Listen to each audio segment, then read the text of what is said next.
নির্বাচনী প্রচারণার অংশ হিসেবে যশোরে জনসভা করেছেন বিএনপি চেয়ারম্যান তারেক রহমান। এ বিষয়ে আরও জানাতে আমাদের সাথে যোগ দিয়েছেন সহকর্মী জিয়াউল হক।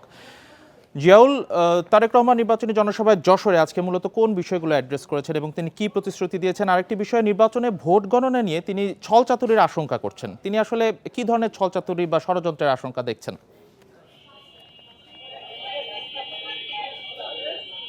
দেখুন, আজকে তিনি যখন এসেছিলেন তখন সর্বপ্রথম যে বিষয়টিকে বলেছেন সেটি হচ্ছে যে জামায়াত ইসলামী তারা যে মিথ্যাচার করছে, এই মিথ্যাচারটিকে তিনি সবচেয়ে বেশি প্রাধান্য দিয়েছেন। যে সামনে যে নির্বাচন আসছে সেই নির্বাচন বানচালের জন্য জামাত ইসলামী সহ যে বিগত ফ্যাসিস্ট সরকার ছিল সেই সরকারের যে ষড়যন্ত্র তত্ত্ব, সেই ষড়যন্ত্র তত্ত্বটিকেই কিন্তু তিনি মূলত তুলে ধরেছেন। যে দেশের আসলে যে গণতান্ত্রিক প্রক্রিয়াটা ফিরে আসার যে দীর্ঘ সময় পর, প্রায় 18 বছর পরে যে একটি প্রক্রিয়ায় ফিরে আসছে গণতন্ত্রের মাধ্যমে, সেই বিষয়টিকে কিন্তু তিনি আসলে তুলে ধরেছেন সাধারণ মানুষের কাছে।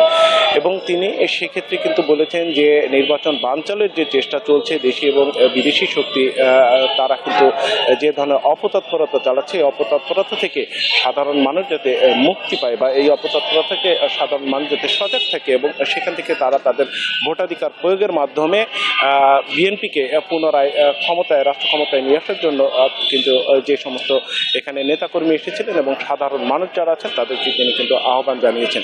তারপরেই তিনি আসলে যে বিষয়টিকে গুরুত্ব দিয়েছেন যে নতুন আসলে রাষ্ট্র গড়ার যে প্রতিশ্রুতি তিনি দিয়েছেন, সেখানে সবচেয়ে বেশি তিনি প্রাধান্য দিয়েছেন আসলে যে বেকার যে সমাজ আছে, যুব সমাজদেরকে তাদের কর্মসংস্থানের বিষয়টি। সেক্ষেত্রে তিনি বলেছেন যে ভোকেশনাল এবং অন্যান্য যে কারিগরি যে প্রশিক্ষণ আছে সেইগুলোর ব্যাপারে কিন্তু তিনি বলেছেন। পাশাপাশি কৃষির বিষয়টিকে নিয়ে বলেছেন, যেহেতু যশোরের এই অঞ্চলে কৃষি সমৃদ্ধ অঞ্চল, সেখানে আসলে কৃষির উন্নয়নের ব্যাপারেও কিন্তু তিনি কথা বলেছেন। সবকিছু মিলেই কিন্তু তিনি আসলে দেশের নতুন রাষ্ট্র ক্ষমতায় আসার পরে দেশ